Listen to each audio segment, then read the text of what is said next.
Pada saat ini kami tim Serat Nusantara ingin mengetahui sejarahnya Puak Matoa, yang konon sejarahnya beliau ada hubungannya erat dengan Raja Badung.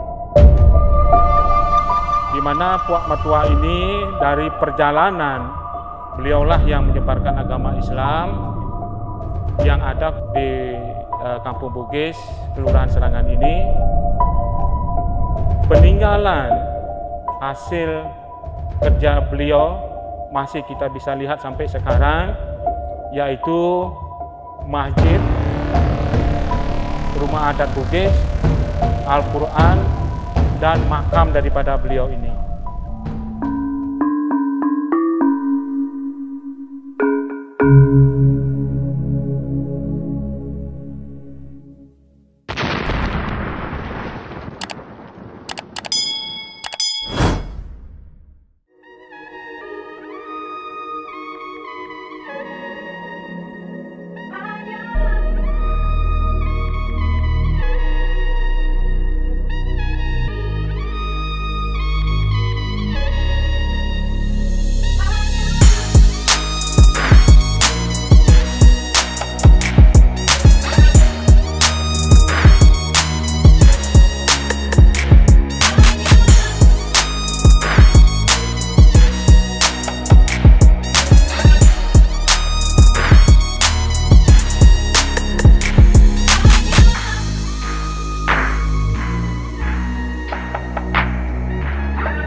Salam satu hati, sedulur Nusantara. Puji syukur kepada Sang Maha Pencipta atas berkah rahmatnya, kami telah sampai di Pulau Dewata, Provinsi Bali, Kecamatan Serangan, Desa Serangan, Kampung Bugis. Kami datang kemari ingin mengetahui sejarahnya Puak Matoa, yang konon sejarahnya beliau ada hubungannya erat dengan Raja Badung. Untuk lebih singkatnya tentang penelusuran sejarah ini, mari ikutin perjalanan kami.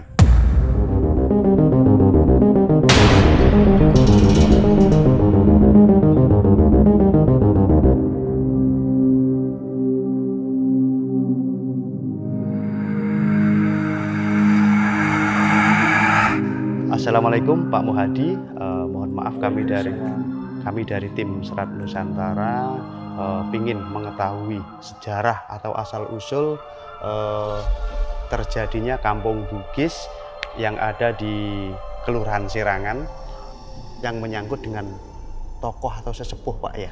Iya. Beliau Puak Matoa. Puak Matoa. Puak Matoa. Puak Matoa. Terima kasih. Assalamualaikum warahmatullahi wabarakatuh. Waalaikumsalam. Alhamdulillah kita bisa ketemu kembali di Kampung Bugis Kelurahan Serangan ini. Nah, kebetulan keberadaan kami di sini di tengah-tengah makam daripada Puak Matoa ini, yang pertama kali leluhur kita menginjakkan kaki di Pulau Serangan ini. Inilah makam daripada beliau yang sudah menginjakkan kaki yang pertama kali di Pulau Serangan ini adalah Puak Matoa, di mana Puak Matoa ini dari perjalanan setelah dia keberadaannya di Serangan ini, dia selain menginjakkan kaki di sini dan sekaligus dia menyebarkan agama Islam. Beliaulah yang menyebarkan agama Islam yang ada khususnya di Serangan ini, di Kampung Bugis, Kelurahan Serangan ini.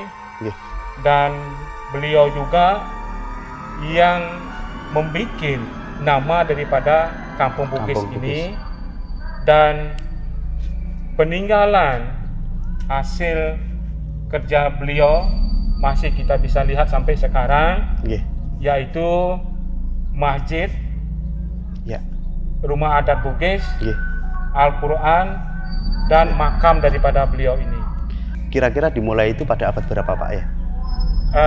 Hasil dari penelitian, semua situs-situs yang ada di Kampung Bugis Kelurahan Serangan ini, itu sudah diteliti, sudah diuji ke sejarahnya, itu diperkirakan kurang lebih abad ke-17. Nah, abad ke-17 sudah ada pemukiman di Kampung Bugis ini pada waktu itu. Nama Pak dari beliau Puak Matoa ini nama asli beliau atau sebutan masyarakat Pak? Nah, kalau nama Puak Matoa ini, namanya yang dipakai ini adalah menggambarkan nama kata, yaitu pakai bahasa Bugis. Artinya Puak Matoa artinya orang yang dituakan, orang yang pertama kali, beliaulah ini. Makanya orang tua kita di sini menamakan makam ini Puak Matoa. Itu sejarah dan penyampaian dari orang-orang tua kita pada waktu itu, nama daripada Puak Matoa. Perjalanan beliau, generasi ke Bapak ini udah mencapai ke generasi berapa Pak? Nah, kalau kami sebagai kepala lingkungan beserta masyarakat kami tinggal di Kampung Bugis ini, sudah generasi yang keempat. Sudah generasi yang keempat. Itu dari kurang lebih abad ke-17 kita di sini sudah generasi yang keempat. Ini Pak, hubungan Puak Matoa dengan Kerajaan Badung waktu awal mulanya dulu seperti antara Puak Matoa ini dengan Raja Badung yang sekarang namanya Puri Pemecutan. Puri Pemecutan. Itu ada benang merahnya. Karena pada waktu zaman kerajaan, leluhur kita khususnya Puak Matoa ini sempat membantu kerajaan pada waktu ada masalah di kerajaan. Zaman kerajaan. Beliau inilah, Puak Matoa ini, membantu daripada kerajaan untuk dijadikan bala tentara. Dan alhamdulillah dari perjuangannya beliau beserta Raja Badung pada waktu itu, diraihlah kemenangan dengan Raja Badung. Nah, setelah meraih kemenangan di dalam peperangan itu, ada daripada leluhur kita orang Bugis yang ikut bertempur pada waktu itu, ada yang terluka pada waktu berperangan. Nah, ditempatkanlah sementara dulu di Jelaragi Gendong yang sekarang kita sebut yaitu di tempatnya makam daripada keturunan raja, yaitu ada di Munamaneng, Nah, setelah lukanya sudah sembuh, akhirnya dia menghadap kembali kepada raja. Karena leluhur kita orang Bugis ditempatkan di daratan, khususnya di Badung, dia tidak bisa untuk mencarikan nafkah, mencari penghasilan, karena dia pekerjaannya yaitu nelayan. Makanya memohon oleh kepada raja merestui permohon daripada Puak Metua ini. Pada waktu itu diberitahulah, ditempatkanlah kembali di Serangan ini, di Kampung Bugis ini. Dan sekaligus rajanya mengatakan, kamu tinggal di sana beserta keluarga saya yang ada tinggal di sana. Ya, silakan, kami punya lahan di sana. Silakan orang-orang Bugis yang ikut membantu sekarang ini, silakan kamu tempati di sana sampai turun temurun. Dan alhamdulillah sekarang makanya dinamakan, ya ini adalah Kampung Bugis, Kelurahan Serangan. Ini kan makamnya beliau, Pak. Terus yang lain-lainnya nih, Pak. Beliau ini siapa, Pak?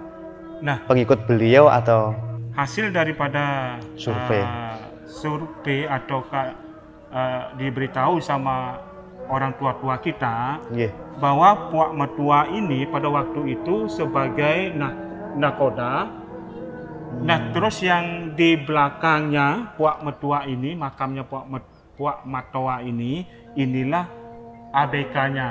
Karena beliau itu membawa ABK, 44 ABK. Membawa perahu penisi, dan Puak Metua inilah sebagai nakodanya. Makanya Puak Metua ini diberikan di depan karena dia yang sebagai nakoda pada waktu itu. Nah, tetapi sedikit saya sampaikan kembali. Dari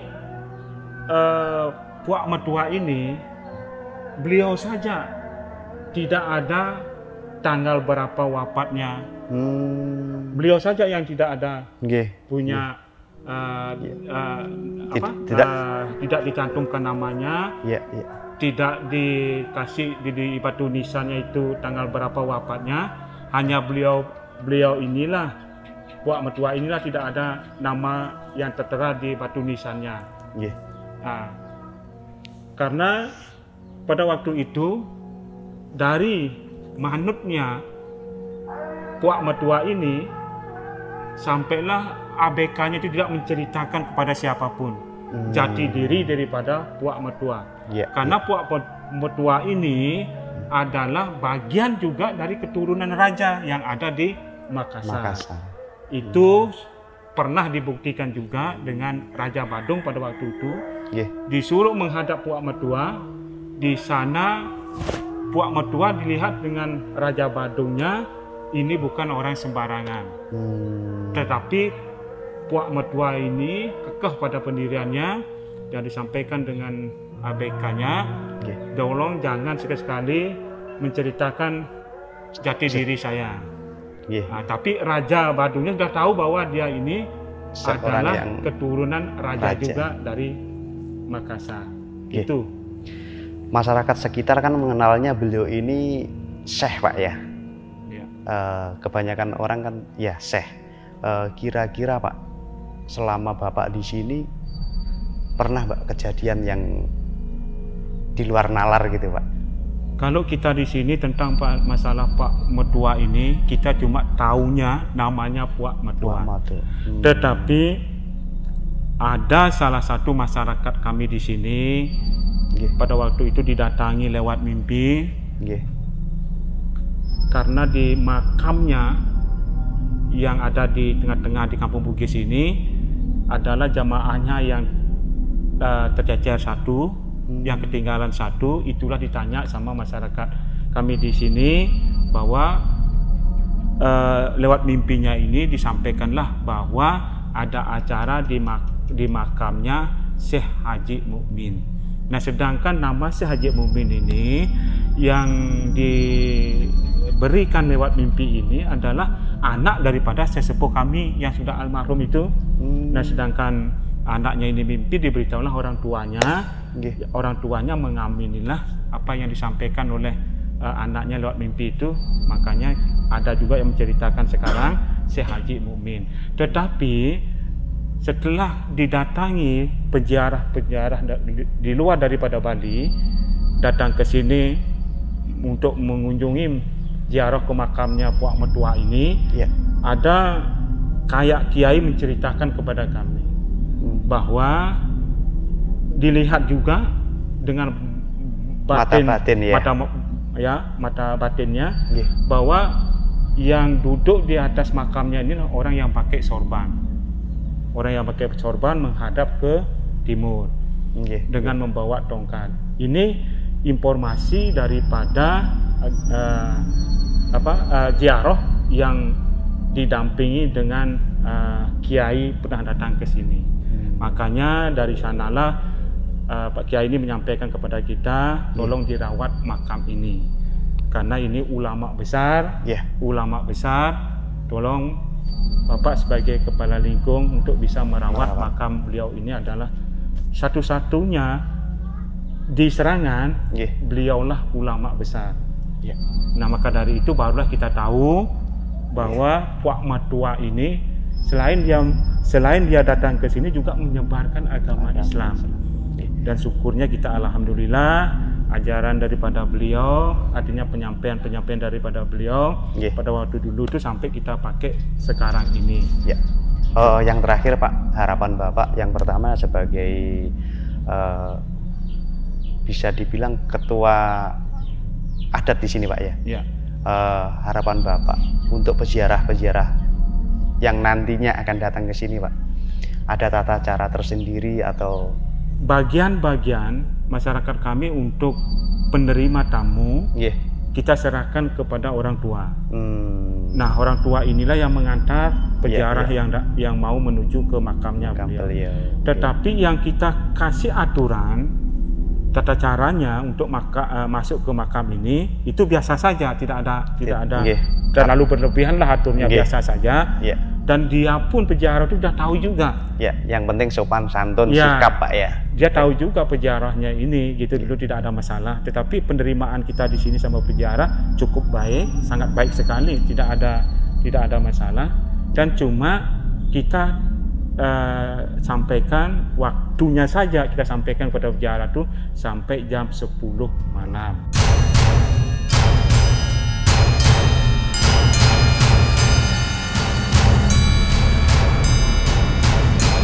Urusan kita dalam kehidupan bukanlah untuk melampaui orang lain, tetapi untuk melampaui diri sendiri dan untuk melampaui hari kemarin dan hari ini.